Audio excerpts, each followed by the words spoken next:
This cauterizing tool's terrible. I need to get a better one.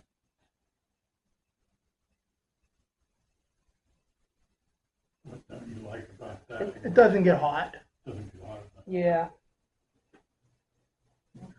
Does it have something to do if you switch brands if you try to? Yeah, there's one. I'm actually gonna buy the one that Airline sells.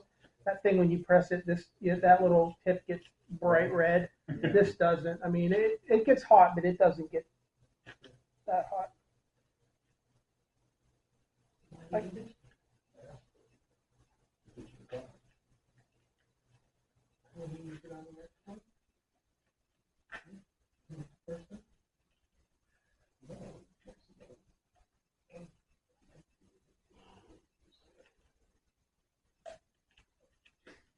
So you're just making a socket.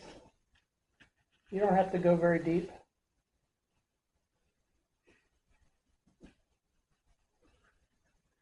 Let me get that. You just take a brush and brush out all the char. If you leave the char in, your glue's not going to stick to anything.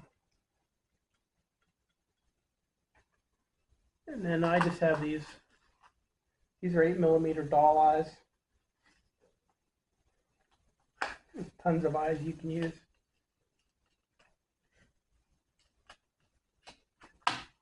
And I go back to the fabric fusion and I just dot some in and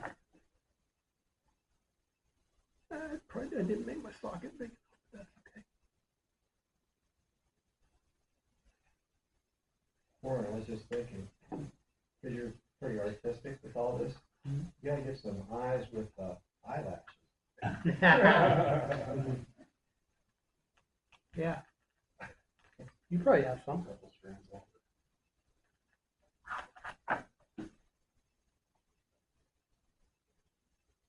Yeah, fabric fusion, Warren. Is that what you use on the face of the popper at the end? Yeah, you can use that. Yep, that's what I use. When I first tie it, I'll do the face with fabric fusion, and then when I trim it and glue the face again, I use this 527 bond because it dries a lot faster. Oh, yeah. Did you say the wood burning tool you used, was that for the weed guard? No, I use the wood burning tool to make my eye sockets. Oh, okay. I gotta make these sockets bigger. But I think he was saying, he's thinking about getting a hairline cauterizer. Yeah, it gets a lot He hotter. said this one doesn't get hot enough. Where did it originate? Joanne Fabrics or something like that. This basically is what the women use to just cut thread or men, and it just doesn't get hot enough for this purpose. Back when I worked in the hospital, I could get, I had a connection in the OR that when they used a cauterizer, they would save me them. They were used, but who cares? I have one at home. Yeah. But the problem with those is you couldn't replace the batteries. They were used once, but I had a never-ending supply of them. So, I don't think you can get away with that in the hospitals anymore.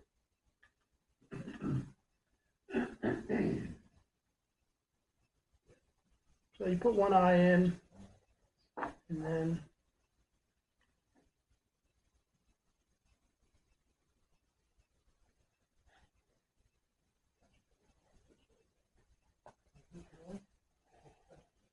it's even a fresh battery too.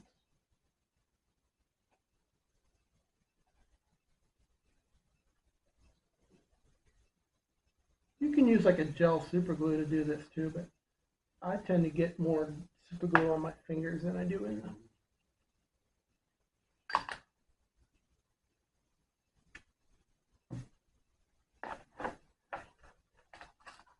What happened to my other eye?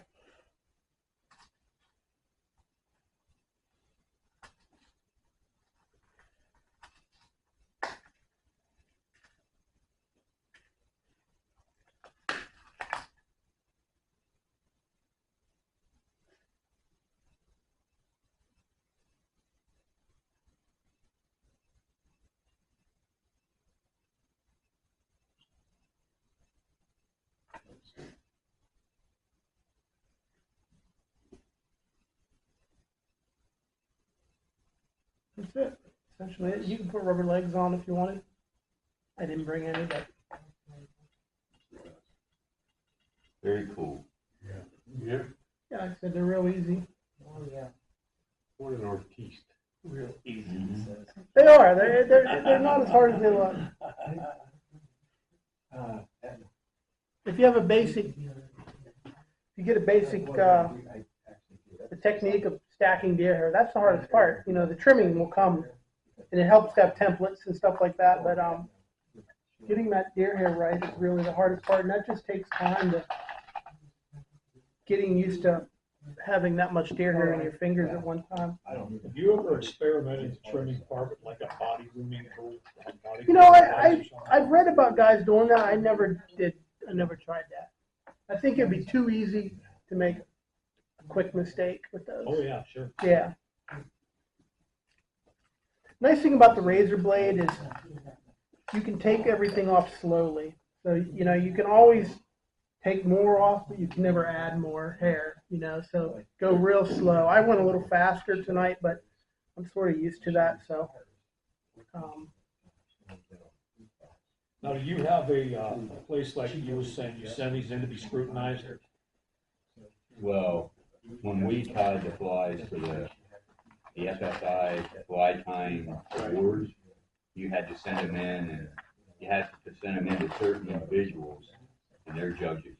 Or Yeah. some of these stuff you would send in to be certified, or? They don't have a, They don't have a spun deer this hair. pattern isn't part of the, No. they have like it's called a bronze, silver, and gold, and they're basically a mixture of, there's some warm water patterns, but mostly trout patterns. And then there's a saltwater certification also, which is all saltwater fly. They're adding more and more things related to salt. Yeah. All the big money spent. Oh, yeah. So yeah, I have the only certification I have left is this gold, and actually, I have flies being reviewed right now for that. So hopefully, I had to do one retie. It gets pretty stringent when you get to the gold. They're sitting there with calipers and Yeah. all this stuff, measuring everything to make sure it's the way they want it, you know? And they're giving you fly patterns that maybe are not the way they're meant to be tied because they want to see if you can follow instruction. And so, you know, they might call for a wing, you know, a hook length high. They're calling it for a gap and a half high or something like that. So they want to make sure that you're able to follow instruction. And they do Ginger it. quill, that's just an SOB of a fly. Ginger quill. It's just, because, you know, I mean, when you look at a dry fly, a mayfly wing typically tapers back this way. When you put these wings on, they want the high point of the wing forward.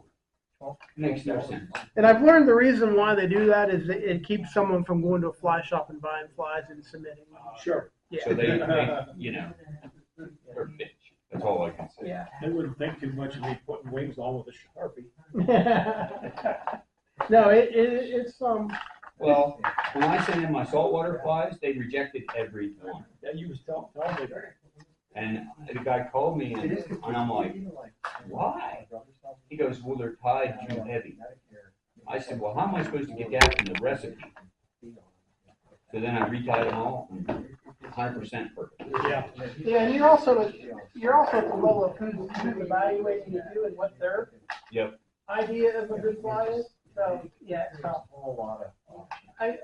My gold flies I had to send them to Alaska to be evaluated. That's where you sent yours to, right? No, I sent mine to,